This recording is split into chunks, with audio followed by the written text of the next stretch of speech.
This is the BMP-1. It's a Soviet infantry fighting vehicle from the 1960s.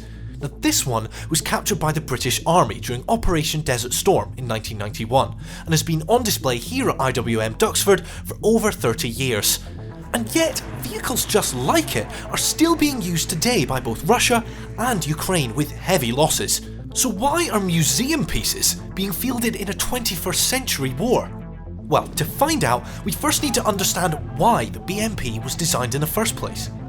See, during the Second World War, most participants fielded open-top armoured personnel carriers, or APCs. Their job was to transport soldiers to the front line, not to get involved in the fighting. But everything changed in 1945. New nuclear, biological and chemical threats meant that the open-top APCs could no longer protect their precious cargo. And so, the Infantry Fighting Vehicle, or IFV, was born. Effectively a cross between a tank and an armoured personnel carrier, the IFV could protect its soldiers from these new threats and be a part of the fight as well. One of the most influential IFV designs of them all was the BMP-1. The Soviet armed forces needed a fighting vehicle which was fast, highly manoeuvrable and packed a powerful punch with its weaponry, and the BMP-1 delivered on all of these. It could travel up to 40 miles per hour on the road and 28 miles per hour off-road, allowing Soviet infantry to keep up with advancing tanks. This is the BMP-1 primary armament, the 2A28 Grom. It's a 73mm low-pressure, smoothbore, semi-automatic gun. It was a big change compared to the heavy machine guns mounted on previous Soviet armoured personnel carriers. Although it could initially penetrate the armour of Western tanks, as technology advanced, it soon became obsolete. And whilst on the move, the gun was completely inaccurate. The BMP-1 was also equipped to operate the Malyukin missile system, also known as the 83 Saga. Finally, the infantry inside were able to fire their weapons within the relative safety of the vehicle. This combination of weapons allowed the BMP-1 to support the infantry in the fight whilst keeping them safe and even take on enemy tanks if needed. Altogether, the BMP-1 was a revolutionary vehicle. After entering service with the Soviet Army in 1966, over 40,000 were produced, with over 20,000 built in the Soviet Union alone. That's a key reason why the BMP-1 is still being used today. Both Ukraine and Russia have large stocks of the vehicle, dating back to the USSR, when their armies were one. Other former Warsaw Pact countries like the Czech Republic, Slovakia and Poland also have stocks of their own, and many of these have been donated to the Ukrainians, a programme which also has other advantages. There probably wouldn't need to be any retraining. You probably need to give them the keys, point them to the ignition, and off they can go as long as it's being serviced.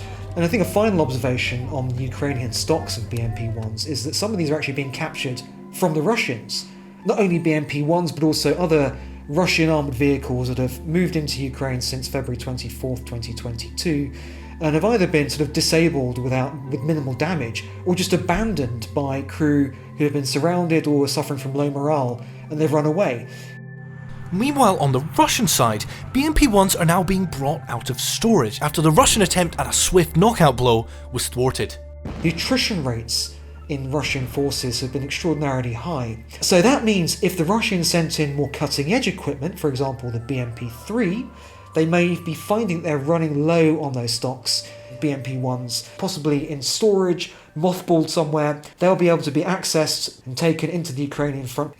New vehicles intermingling with older vehicles, intermingling with museum pieces that somehow still work, are now being pressed into action. But although these vehicles clearly have utility for both sides, they also have major problems which were exposed way back in the 1970s and 80s. The Soviet Union's ill-fated invasion of Afghanistan in particular revealed multiple design flaws. The driver sat in the front of the vehicle on the left-hand side here, with the tank commander just behind him.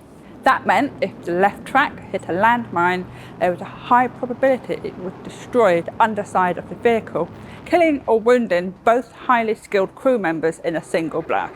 This resulted in the introduction of an updated version of the BMP-1, sometimes known as the Afghan variant, fitted with additional armour under the tank commander and driver's positions. We come around now to the back of the vehicle to examine a few other problems. The BMP-1's main fuel tank was here, between the two rows of seats in the troop compartment, but additional fuel tanks were fitted inside the rear doors. These were not always filled when the vehicle was headed for the battlefield. When these tanks were utilised in combat though, there was a risk that if the vehicle was hit at the rear, the fuel would ignite and the vehicle would explode.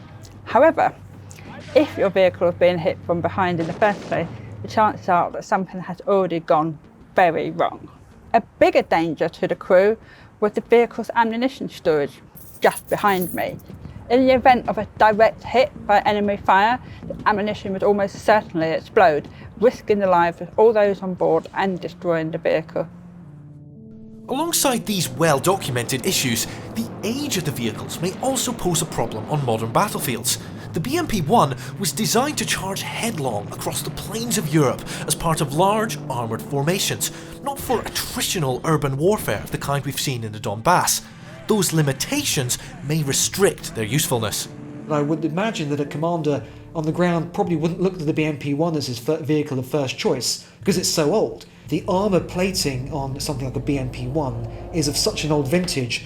The anti-armour weapons that are being used against it are often of a much more modern vintage. They probably wouldn't last very long. You may find these vehicles are being used more to ferry casualties for logistics reasons, so I think that's another caveat around their usability and the utility of the BMP-1 in this conflict. But if the BMP-1 is so deadly for its crews, then why is it still being fielded?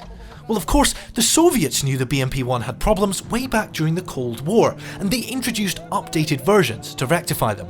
First came the BMP-2 in 1980. It featured an improved crew layout, upgraded weapon system, and slightly thicker armour, but it was still based on the same BMP-1 chassis.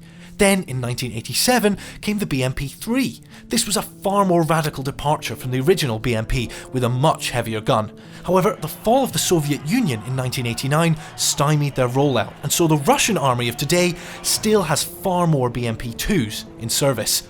The difficulty of adding slat armour cages or explosive reactive armour has left them vulnerable on the modern battlefield, and losses have been heavy. But those problems might actually have more to do with the ways in which Russian armoured vehicles have been deployed. Russia invaded from at least 4 points. That meant that Russia had purposefully split its own armoured forces. The Ukrainians have been very clever in ambushing and almost using guerrilla-style infantry response tactics as the Russians, picking off 1 or 2 vehicles at a time that are not being supported appropriately by Russian dismounted infantry.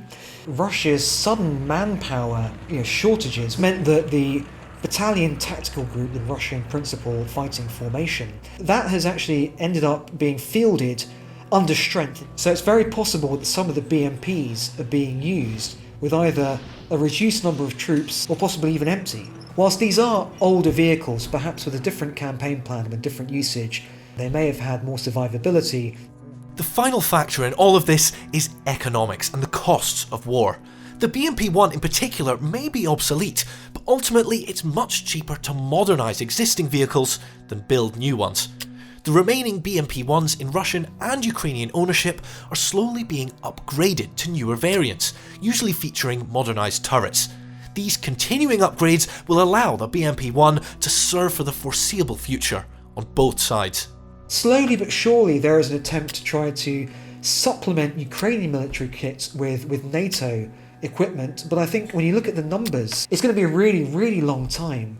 For the foreseeable future, and almost certainly for the duration of this conflict, however long it goes on for, I would expect to be seeing this old Soviet-era equipment being used on both sides, and possibly being expended in quite large numbers by both sides, because of the evident vulnerabilities that this kind of equipment has got in this kind of encounter.